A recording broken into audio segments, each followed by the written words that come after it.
Yeah.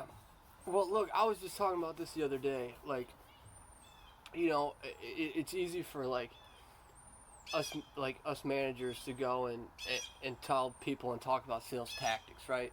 Like, this is going to help you generate more sales if you do things this way, you do stuff that way. It's going to help generate more sales. But the truth is, the key to getting more sales is literally just providing value to the customer, right? There's no secret. There's no there's no secret to getting people to give you their money, right? It's it's a simple exchange of value. If you provide enough value to your customer or whatever it may be, your service, in our case it's the customer, if you provide that value to the customer, they will exchange it for money, right? I mean, in our industry, it's campers, right? So if you provide the best experience, if you provide the most value, if you be that go-to person for that customer for anything in that industry, and you're the person that they think of, oh, I have a camper need. I have something wrong with the camper. I have a friend that needs something with a camper. Best case scenario, right? I have someone looking for a new camper. I'm looking for a new camper. They think I'm gonna go do business with Jake, and and and it's really that simple. Like, but we like to overcomplicate things with, if you do things this way, you make this many phone calls, you do this, you say the exact word tracks like this. And I'm not saying word tracks are important. I'm not saying doing some of these tactics aren't important. They are important, but none of that is important. Everything I say, all the tactics I say, all the word tracks I try to teach people, it literally is not important without the understanding of you helping that person more than anybody else in that industry, right? So if you can't help that person more than the guy down the street, and now with the internet, it's nationwide. It's literally nationwide. If you can't be the best person and you don't believe you're the best person to help that person, you're going to get beat. So you literally have to boil things down to just wanting to help people.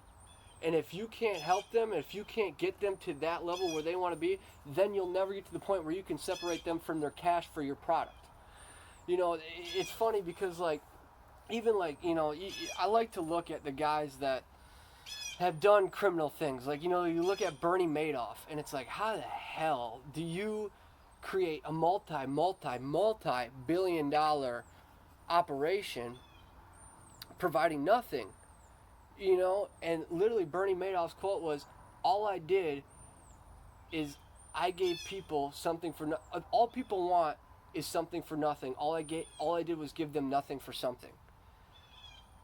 So he literally just provided value even though there was nothing there. Now that's fraud, right? And that's where you end up going to prison, and that's wrong.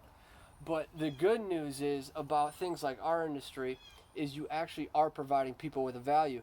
And with the business I'm in, is there's 177 there's probably over 177 locations now that can all help them after that purchase.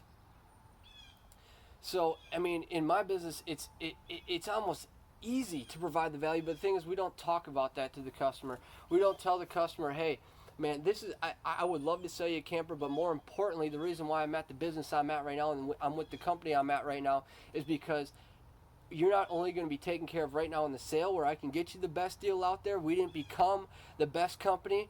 We don't own 50% of the market share, not getting people the best deal. But the reason I got with the company I'm now is because we're the best company that can take care of you after the fact.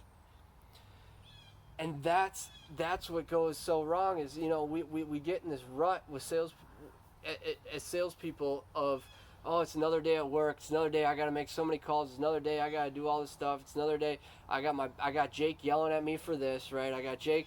He's on my back. I didn't do a TO. I didn't, whatever it may be. We get in that rut and we get in that mindset of, oh man, I got to go to work today. But the truth is, the work is relatively simple. People want, at least in our industry, they want to do business, but they're not finding the person that can take care of them in that business. And taking care of a customer is actually relatively easy because you just got to figure out what they need.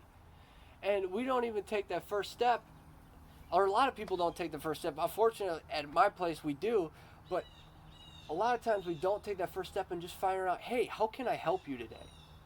The number one question, the most important question is the one that it seems like no one asks. It seems like 90% of salespeople don't ask, and that's, what brought you in?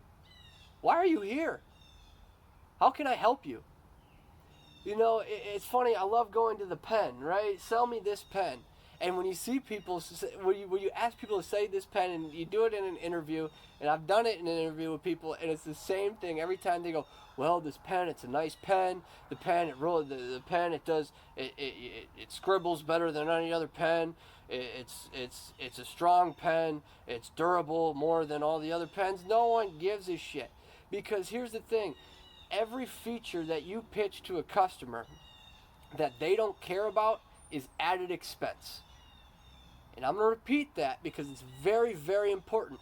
Every feature, and everyone knows, everyone's heard features and benefits before, right? So every feature, and you can give them the benefit of it, but if it doesn't personally benefit them, if that feature doesn't personally add value to them and their needs, it's added expense. So the number one thing you do when someone says, sell me this pen, what are you looking to accomplish? What brought you in? Why are you shopping for a pen?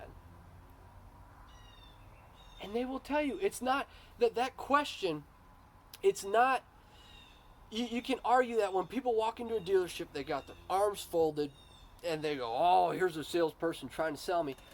You're not trying to sell someone when you ask them, what are you looking to, what's your current camper doing? What's your current camper not doing for you now that you wish it was doing?